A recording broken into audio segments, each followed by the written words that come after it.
48 years old, just, pushing 50.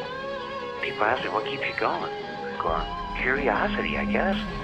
I'm a Tonechaser. That thing you hear in your head that you just can't quite get. Hello, everybody. How y'all faring out there? You doing great? Well, I hope so. So I want to say thank you to everybody who's checked out Tonechaser, the audiobook. And if you haven't, and if you'd like to take a listen, you can find it on mysoundwise.com. You just download the app, and then you'll be able to figure out real easily how to find Tonechaser, the audiobook. So I did an interview about sort of the behind the scenes of what was going on, recording and narrating the audiobook. Well, there were more than one or two mistakes that I made. So I'd be reading along and I would just trip over a word, or I could not say a sentence to save my life. And it would happen over and over, and I would just go berserk. I felt like a third grader learning how to read, or I would think, who is this moron, Steve Rosen, who would write this stuff? How could he write this stuff, thinking someone was ever going to speak those words? Well, I did, and I want to give credit to Tanner Poppet, my engineer. We recorded at Tanner's studio at his home. Man, he never got upset with me, never, tried to admonish me for going crazy, He was always calm, and he said, okay, take a drink of water.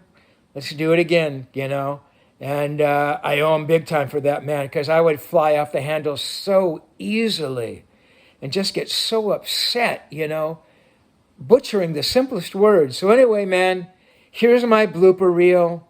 Have fun with it. There's a lot more here that you're not seeing, and maybe down the road I'll put those up too. But I had my share. Thank goodness for Tanner Poppet's even-keeled personality for putting up with me. So here you go. Tonechaser the book. Blooper reels. Steve Rosen stumbling over his own tongue. Thanks, guys. See ya. Chapter 2, Cool Kid, April 20... Chapter 2, Cool Kid, April 21st, 1978. I wanted to continue pursuing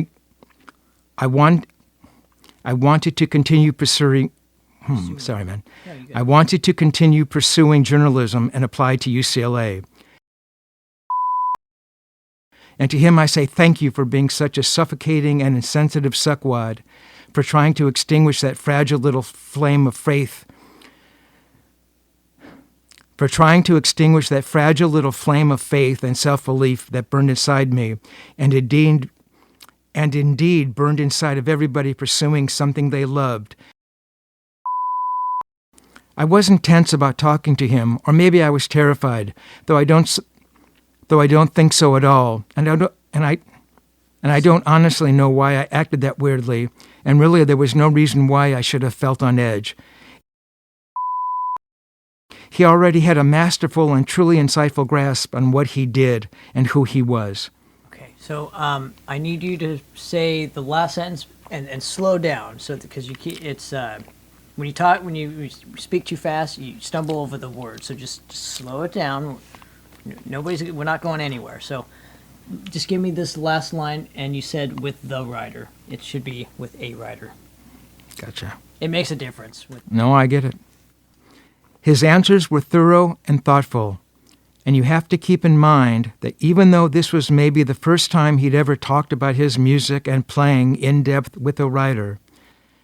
I think that's the tone we should go with. I know, and I try to do that, man. I just get so hyped up when I'm doing it. Hopefully you don't knock me out by saying slow down. No. Okay. Can we pause for a second? Yeah, of course, dude. You're doing good, man. Can I get you anything Thanks. before we get started? No, I'm good. Okay. Chapter 3, Green Days, July 23rd, 1978. By 1978, I had been writing for guitar... God damn it. By 1978, Mick Jones' interview was scheduled to begin sometime around Mick Jones' interview was scheduled to begin sometime around 3:30 God damn it. As it turned out, his photo of Jeff Beck was displayed on my his photo of Jeff Beck was displayed on my December 19th. God damn it. And having to go screaming down La Brea Boulevard at 90 miles an hour in his 60. God damn it. I had barely said hello to him before he launched into a harangue about waking up late because his alarm clock. That's bad. I'm sorry, man. And I honestly hadn't given much thought about anybody else. Take a sip of water. Your voice is a little hoarse.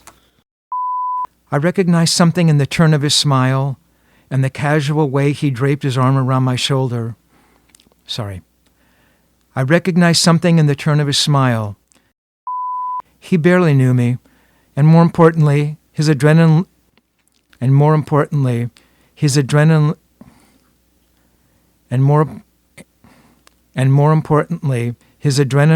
God damn it! Fuck me. You're good, dude. And more importantly, his adrenaline, and more importantly, his adrenaline levels must have been through the roof. Chapter 10, Home on Lagrange, February 1980. Slapping the neck of his homemade lira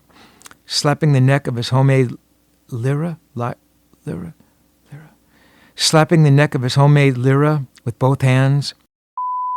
Chapter 11, Six Eyes, September 19th, 1980, which the band members jocularly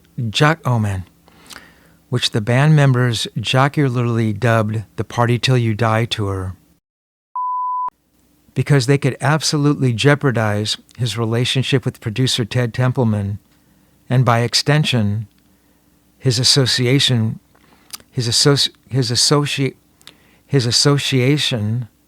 with Warner Brothers. He barely acknowledged what I said about the intro for Jamie's Cryin', and simply referred to what he played as a counter melody. Oh, I'm sorry. Fuck. It's outro. Fuck. I'm going to start from the top. Okay. It was outro, not intro. Okay. He barely acknowledged what I said about the outro for Jamie's Cryin'. My final comment above about not being moved by all his tracks was offensive and baseless. Hold on a second. Fucking truck backing up. What the... Okay, we gotta give Adam some comedy relief in here. Yeah. Chapter 19, You Can Call Me Al, November 1983. But I know we ran into each other before then. Our